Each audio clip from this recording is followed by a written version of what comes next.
সকলের জন্য নিরাপদ, পর্যাপ্ত ও মানসম্মত প্রাণীজ আমিষ সরবরাহ নিশ্চিতকরণের অন্যতম দায়িত্ব মৎস্য প্রাণী সম্পদ মন্ত্রণালয় এবং প্রাণী সম্পদ অধিদপ্তরের।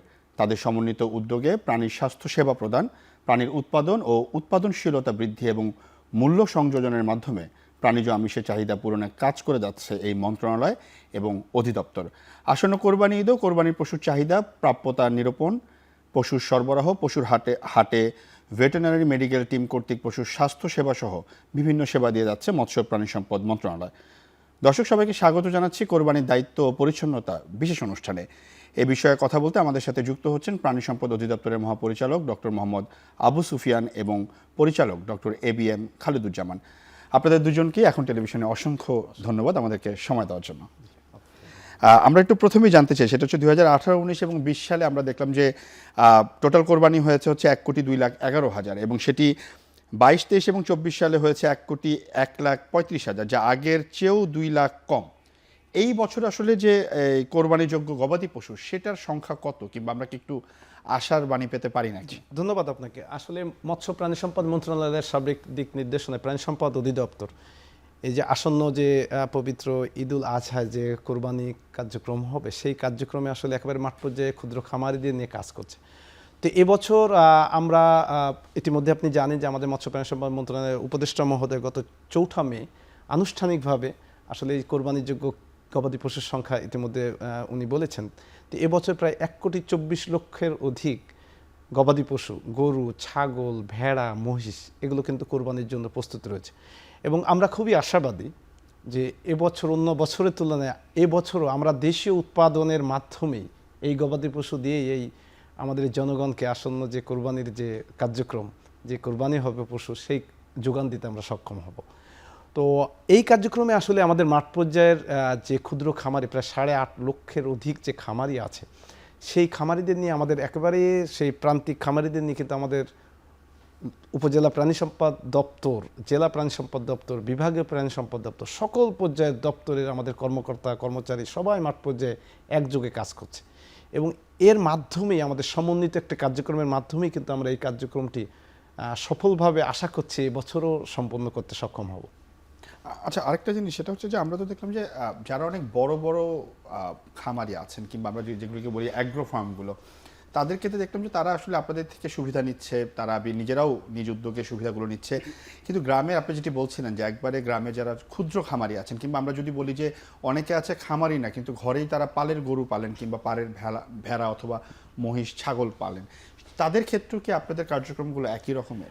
আমরা আসলে সারা দেশে এই যে আসলে প্রাণী সম্পদ অধিদপ্তরের নামই হচ্ছে ডিপার্টমেন্ট অফ লাইভস্টক সার্ভিস, আসলে সার্ভিস ডিপার্টমেন্ট, সেবা প্রতিষ্ঠান।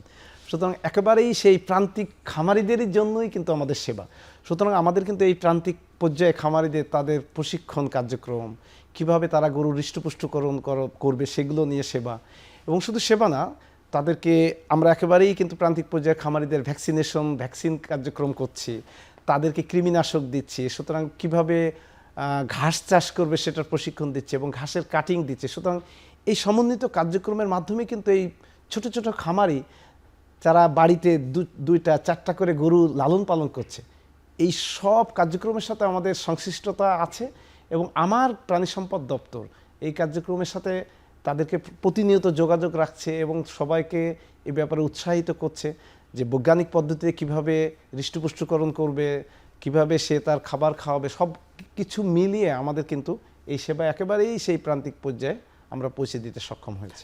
আমরা তো সেবার কথা আসলে শুনলাম, তো আমরা একটা জিনিস দেখেছি যে কোরবানি হাটে জেলাতে যে হাটগুলো হচ্ছে সেগুলোর বেশিরভাগ কোরবানির পশু আসলে আমরা দেখি যে গ্রাম থেকে আসে, এবং ঢাকাতে তো আসেই, পাশাপাশি আমরা অন্যান্য বড় জেলাগুলোতেও দেখি যে প্রচুর পরিমাণে গরু অন্য জেলা থেকে আসতেছে। সেক্ষেত্রে আসলে এই যে পশুর হাটে যে মনিটরিং ব্যবস্থা, সেই ব্যবস্থাগুলো আসলে আপনারা কি কি দিচ্ছেন? আমরা যদি জিজ্ঞেস করি একটু চিকিৎসা ব্যবস্থা, তারপর আমরা যদি একটু বলি যে ভেটেরিনারি যে ব্যবস্থাগুলো আছে, এছাড়া মনিটরিং আপনারা কিভাবে আসলে করছেন, কি কি পদক্ষেপ আসলে আপনারা গ্রহণ করছেন? না, ধন্যবাদ আপনাকে। আসলে এবছর প্রায় আমাদের ছোট বড় মিলে প্রায় 3,000-এর অধিক কিন্তু আমাদের এই গবাদি পশুর সারা দেশে হাট বাজার আছে। তো আমরা কিন্তু প্রাণী সম্পদ দপ্তর আমাদের সকল উপজেলা পর্যায়ে যে দপ্তর আছে তার মাধ্যমে কিন্তু এই প্রত্যেকটা হাটে আমাদের ভেটেরিনারি মেডিকেল টিম কাজ করছে।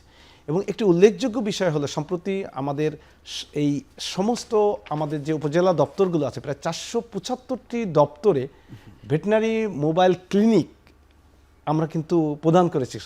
সরকারের তরফ থেকে কিন্তু একটা ভেটেরিনারি মোবাইল ক্লিনিক দেওয়া হয়েছে। এই যানবাহনে কিন্তু সব কিছু সার্ভিস, এটা অনেক ওয়ান টাইপ অফ মোবাইল একটা ওয়ান টাইম সার্ভিস আমরা যদি বলি, হ্যাঁ। তো আমরা এই কোরবানিতে এই ভেটেরিনারি মোবাইল ক্লিনিককে কিন্তু আমার সমস্ত দপ্তরকে নির্দেশনা প্রদান করা হয়েছে, এর মাধ্যমে যেন প্রত্যেকটা হাটে তাদের প্রাথমিক চিকিৎসা, যখন দূর দূরান্ত থেকে গবাদি পশুগুলো আসছে, আসার পর হঠাৎ করে হয়তো কোনো একটু সে মানে ব্যথা পেয়েছে কিংবা তার একটু টেম্পারেচার আছে কিংবা প্রাথমিক চিকিৎসাগুলো কিন্তু আমরা সার্ভিসগুলো দিতে পাচ্ছি। আমরা একটু খালেদুজ্জামান আপনার কাছে আসতে চাই, সেটা হচ্ছে যে একজন ক্রেতা আসলে কিভাবে এই যে আপনারা যে সেবাগুলো দিচ্ছেন, এই সেবাগুলো আসলে কিভাবে তারা নিতে পারে, আপনাদের সাথে যোগাযোগ কিভাবে করবে এবং তাদের করণীয় কাজগুলো আসলে কি কি, যারা আসলে সেবাগুলো দিয়ে থাকবে, যারা গ্রহীতা আছে তাদেরকে? ধন্যবাদ আপনাকে। এই বছর কিন্তু আমরা ঢাকা সিটি কর্পোরেশন, 2টা সিটি কর্পোরেশন সহ সারা দেশেই কিন্তু আমাদের ভেটেরিনারি মেডিকেল টিম আছে এবং এই ভেটেরিনারি মেডিকেল টিম তার সার্ভিস কী হবে, সার্ভিস কিভাবে প্রোভাইড করবে, এ নিয়েই কিন্তু গত 4 মে আমাদের একটা আন্তঃমন্ত্রণালয় বৈঠক হয় মাননীয় উপদেষ্টার সভাপতিত্বে। সেখানে সিটি কর্পোরেশনকে পরিষ্কার নির্দেশনা দেওয়া হয়েছে মন্ত্রণালয় থেকে যে আমাদের হাটে যেন একটা পরিষ্কার ফোকাসড এরিয়াতে আমাদের এই ভেটেরিনারি মেডিকেল টিম তাদের স্টল এবং যত লজিস্টিক সাপোর্ট আছে এগুলো নিয়েই যেন সজ্জিত থাকে। এই জন্য আমরা সম্পূর্ণ প্রস্তুত হয়েছি। আমাদের এই 20টা হাটে 21টা ভেটেরিনারি মেডিকেল টিম আমাদের প্রস্তুত আছে। এছাড়া মনিটরিং টরিংয়ের কথা আমাদের স্যার বললেন। তো আমাদের যে লজিস্টিক সাপোর্টগুলো আছে, আমাদের প্রাইমারি চিকিৎসা, তারপরে যে সমস্ত ফ্লুইড থেরাপি আছে, স্যালাইন, তারপরে ব্যথানাশক যে সমস্ত ওষুধ আছে সেগুলো থাকবে জ্বর নিরাময়ের জন্য। এখন একজন ক্রেতা কিভাবে সাপোর্টটা পেতে পারে? ধরুন একজন ক্রেতা বাজারে আসলো, সে একটা গরু দেখবে।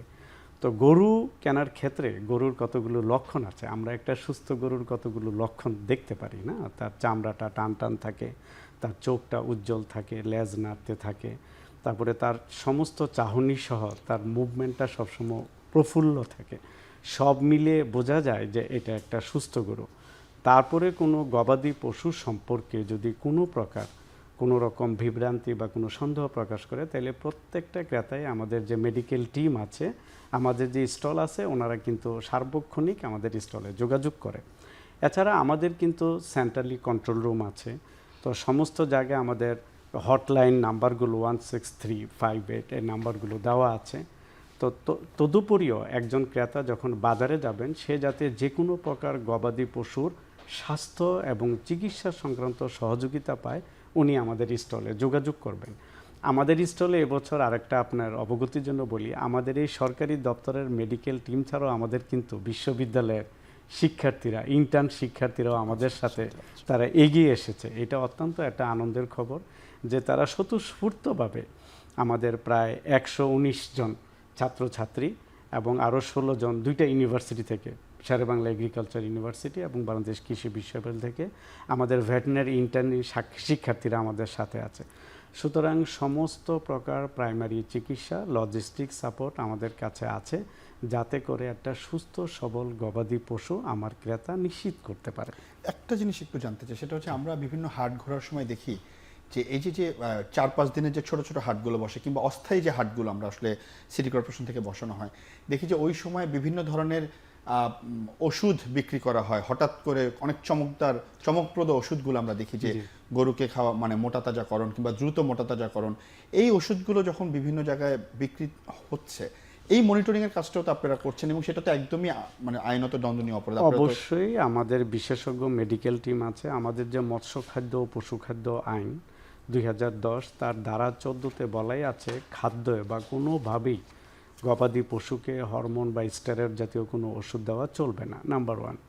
নাম্বার 2 হলো আমাদের কিন্তু যে বিশেষজ্ঞ মেডিকেল টিম আছে, আমাদের সেন্ট্রাল ভেটেরিনারি হসপিটাল আছে, সেখানে কিন্তু আমাদের একটা ইমার্জেন্সি মেডিকেল টিম, তার সাথে সেন্ট্রাল ডিজিজ ইনভেস্টিগেশন ল্যাবরেটরি প্রস্তুত আছে। আমরা কিন্তু যে কোনো মুহূর্তে যে কোনো উপায়ে ইউরিন টেস্টের মাধ্যমে স্পট টেস্ট করে বলে দিতে পারি যে আমরা খামারিকে আমরা এনশিওর করতে পারি, ক্রেতা সাধারণকে, যে আমার গবাদি পশুর খাদ্যে বা তার রক্তে কোনো প্রকার অবৈধ ঔষধ বা ক্ষতিকারক কিছু নেই, নাম্বার। নাম্বার 3 হলো যে গবাদি পশুকে কিন্তু আমার যে মেডিকেল টিম আছে তারাও তার ক্রেতা সাধারণকে সহযোগিতা করার জন্য বলতে পারবে যে এই গরুর কিছু লক্ষণ আছে, যারা অসুস্থ গরু বা আপনি যেটা বললেন এই জাতীয় অবৈধ ওষুধ খাওয়ার ফলে তার সাবকিউটেনিয়াস ফ্লুইড জমা পড়ে চামড়ার নিচে, চামড়াটা গবাদি পশু দেখতে নিস্তেজ মনে হবে এবং তার চামড়ার নিচে যখন সাবকিউটেনিয়াস ফ্লুইড থাকবে চাপ দিলে এটা গর্তের মতো হবে, চামড়াটা আগের মতো ফিরে আসবে না। দেয়ার আর সাম লক্ষণ, চোখটা ঝিমানো থাকবে। তো এই জাতীয় সিমটম থেকে অসুস্থ গরু চিহ্নিত করা এবং গরুকে কোনো প্রকার অবৈধ ঔষধ বা মেডিকেশন দেওয়া হয়েছে কিনা এই সাপোর্টগুলোর জন্যই আমাদের মেডিকেল টিম। এবং আমরা এবার বিশ্বাস করি আমাদের এই ভেটেরিনারি শিক্ষার্থী টিম সহ টোটাল মেডিকেল টিমরা সজাগ আছে, তাদের রেজিস্টার আছে, তাদের ওষুধ সামগ্রী, every logistic support is there.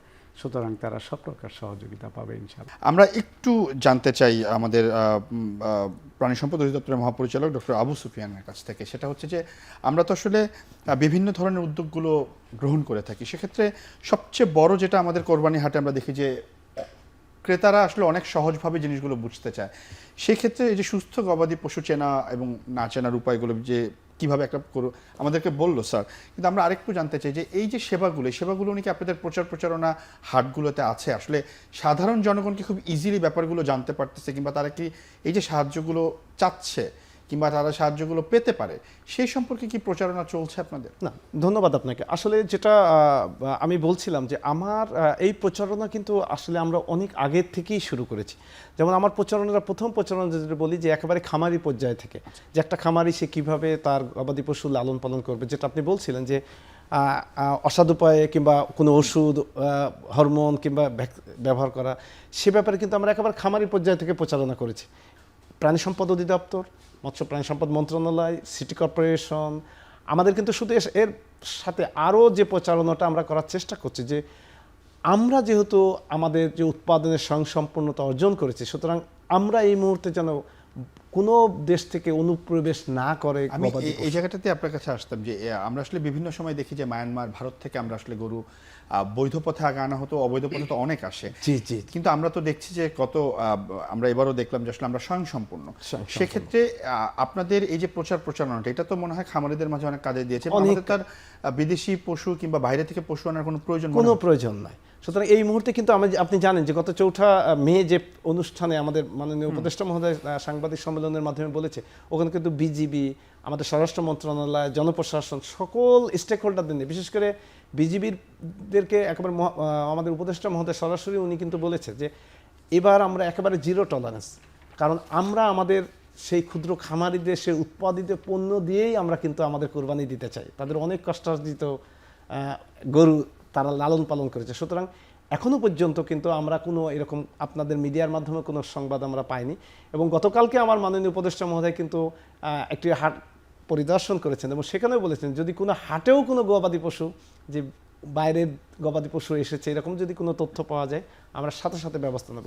সুতরাং সব মিলিয়ে আমরা চাই আমাদের খামারি এবং সেই ক্ষুদ্র খামারিদেরকে দিয়ে উৎপাদিত গবাদি পশু দিয়েই আমরা আমাদের এই আসন্ন যে পবিত্র ঈদুল আজহা, যে কুরবানিতে আমরা সেই গবাদি পশু ব্যবহার করতে চাই এবং আমরা খামারিদেরকে উৎসাহিত করতে চাই যেন আগামী বছর আরও গবাদি পশু তারা লালন পালন করে এবং আমরা আমাদের জনগণের এই আমাদের উৎপাদিত গবাদি পশুর মাধ্যমে আমাদের কোরবানিতে মানে অংশগ্রহণ করতে চাই। আমরা একটু খালেদুজ্জামানের কাছে জানতে চাই, সেটা হচ্ছে যে কোরবানিদের একটা বড়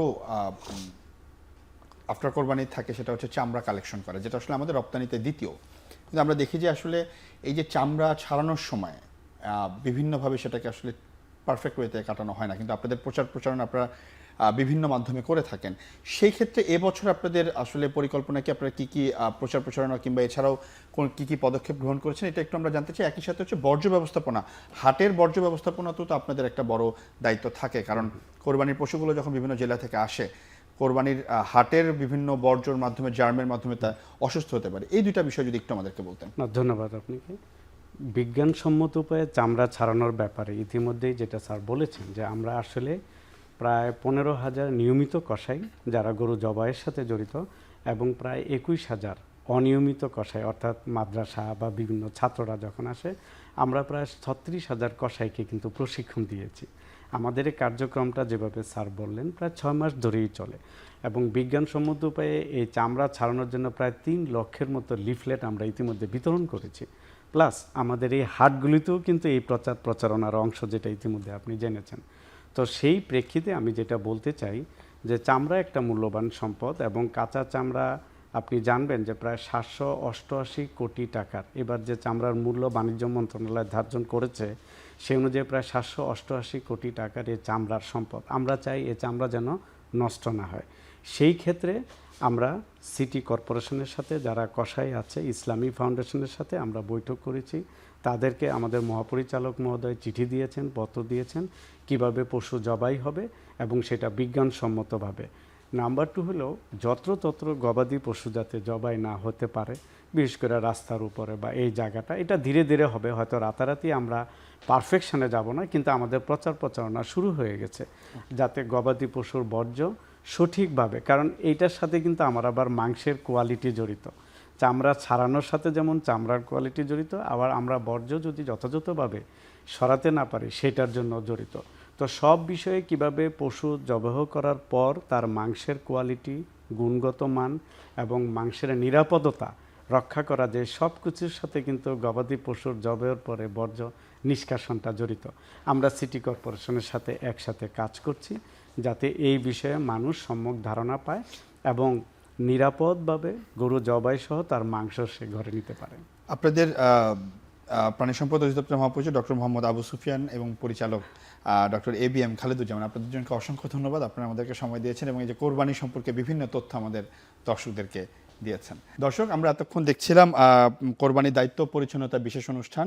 সবাইকে সাথে থাকার জন্য অসংখ্য ধন্যবাদ।